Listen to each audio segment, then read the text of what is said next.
So looking at the curve of the disease and looking at where we are now by closing the schools. So I can announce today, and Gavin Williamson is making a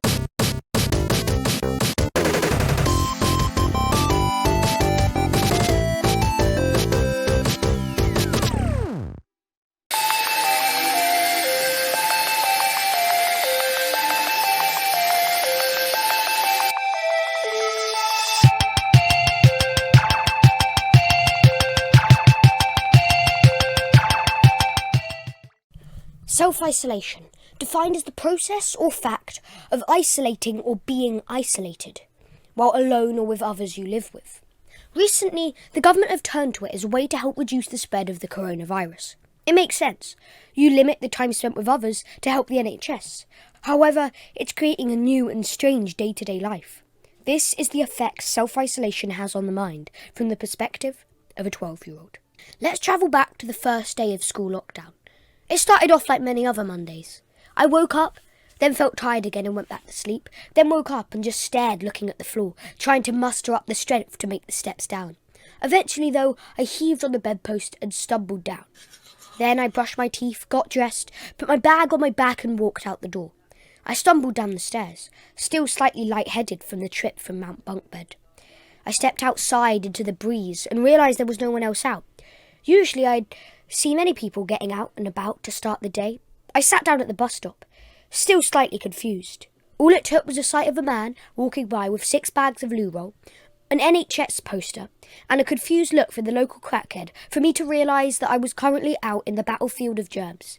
I dived to the side, hoping to avoid the COVID-19's particles. I didn't know where to go. I felt like I just stepped out into the middle of Oxford Circus on New Year's Eve. I was in dangerous territory. Just as a side note, the only way I managed to film that was by using it as my one exercise a day. I'm pretty sure that's allowed, right? This segues on to my next point. We get very used to our daily routines, and these new rules are so confusing that while filming this, I could have broken the law. Humans don't like change, however adventurous we claim to be. People fall into patterns. That's why it's important to get good habits, and in that, creating a balance. That is the problem with self-isolation. It's hard to have a balance when you can't leave your house. Personally, though, I think I have a good balance between eating Doritos and eating salsa. Anyway, back to the point at hand. I'm sure you can guess where I am a week later. Bored to death and 10 pounds heavier. I must not have got the balance between Doritos and salsa quite right.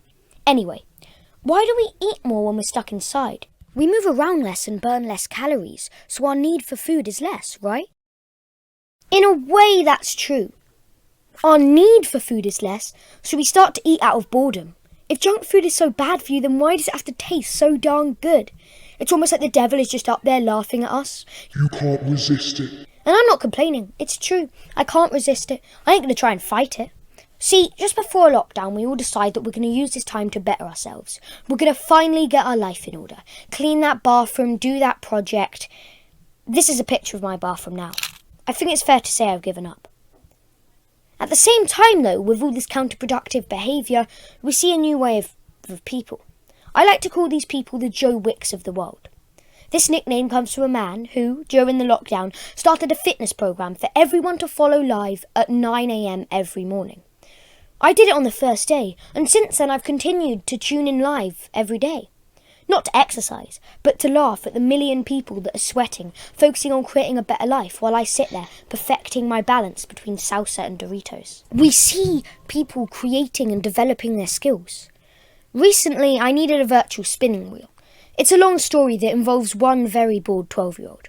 Anywho, I searched up virtual spinning wheel and clicked on the first result.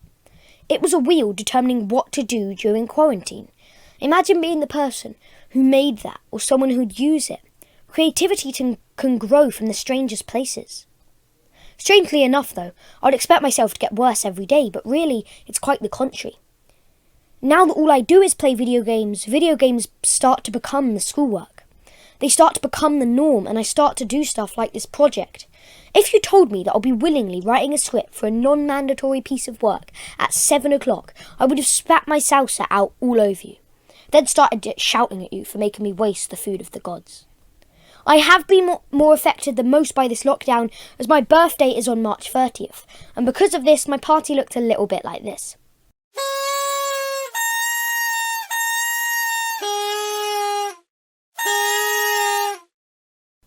I have managed to guilt trip a few extra packets of Doritos because of it though. See, sometimes blessings do come in disguise.